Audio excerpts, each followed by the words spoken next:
My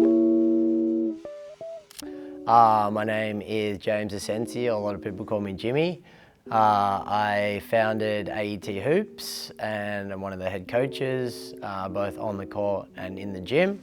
I also do all the back end stuff for AET Hoops.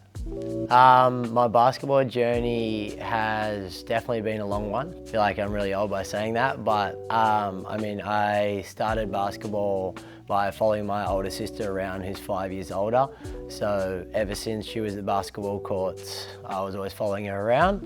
And I made everything competitive to be better than her. So, I took to it pretty quickly and absolutely loved the game from a young age.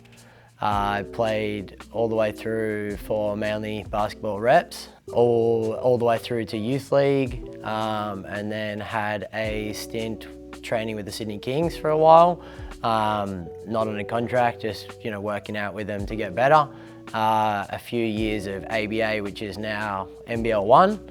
And about when I was starting the ABA kind of semi-professional league, that's when I started AET Hoops, and I've been doing it for about 6-7 years now, and it's grown into something like super cool to be able to help these younger kids. As a player, I'm a bit retired now, but as a player I used to model my game off Steve Nash and Allen Iverson, mainly their shifty handle, their ability to be a pass-first point guard, and also basketball IQ. I really try to hang my hat on, being a pass first and having basketball IQ. As a coach, I modeled, my coaching off all of the coaches that I've had previously. If I had to narrow it down to probably one, I'd probably say Dean Vickerman, who when he was at the Sydney Kings, that's when I was there. And I learned a lot off how he has such good relationships with his players and how he can get the most out of them. The intensity and the attitude that he coaches with, both on the sideline and every time you see him. And also, I guess the details that he brings to the game as well and what he demands from his players. Some struggles, I guess, would be as a player growing up, always being like that smaller player. I sometimes would have let it affect me, but as I got older, I learned how to channel it in the right way and be able to capitalize on it and, believe in my own ability a bit more. And then I guess some of the adversities that I faced as a young kid playing basketball was I never made the Div 1 team at Manly. From under 12s all the way through to under 18s, I was always in the Div 2 rep team. But I kind of just overcame that by believing in my game and working hard day in and day out to end up in some of the Basketball New South Wales Metro teams and high-level school teams, even though I wasn't specifically in a Div 1 rep team. The hard work shows after all. My favourite part of basketball is probably just the intensity and the hard work behind the scenes. I think it's a long journey, and I think that if you work and work over time, it all accumulates and you'll get to where you want to get to, and I think that's really cool. Whether that is being a pro player or whether it's becoming a coach or just learning life skills, I think the journey is really important, especially as a young hooper all the way through. If I could change anything in basketball, that's a tough one.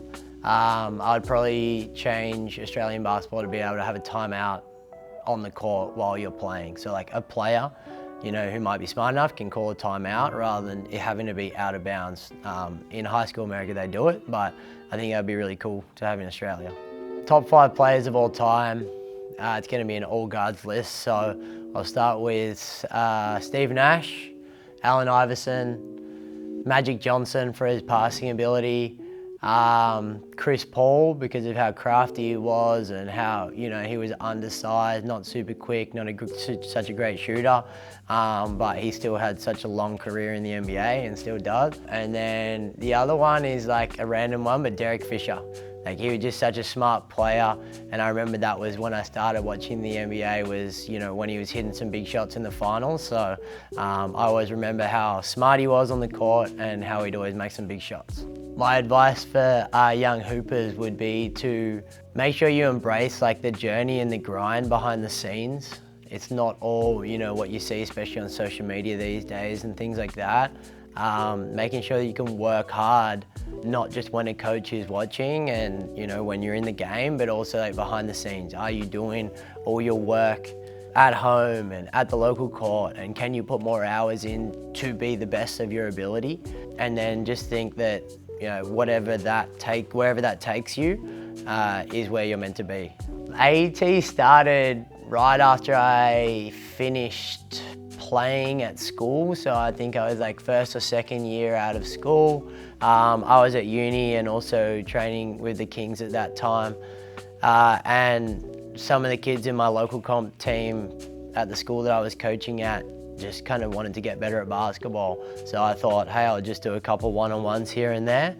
And then it just grew, and I started falling in love with seeing like each individual kid getting that little bit better, and being able to take it to their games and improve their teams as well and their performance on the court. And I kind of got to a crossroads where I was going to stop coaching schools and focus on individuals and making them better, because I feel like I could make one individual a lot better than the whole team at that one time. So it was really cool to see all the athletes and stuff that I've coached now come to work for AET and pass down the torch, like Max, Harry, Zoe, Ollie. They've all been high-level players, and I've essentially helped them work on their craft and get better at basketball. And it's really cool to see them give back to the AET community and the basketball community, which is now grown to us working out over 400 kids on this journey, like 5-6 international players, about 12 pros, 15 college athletes, and countless rep kids. But I think the coolest thing is getting just as much joy out of seeing a kid make a layup for a first time and seeing someone get a full college scholarship. And the smile on their face is like just as priceless. At AET, we really believe in like a holistic approach. So not just, hey, I'm gonna see this kid for basketball for an hour a week and then that's it. It's more about, contact points and accountability.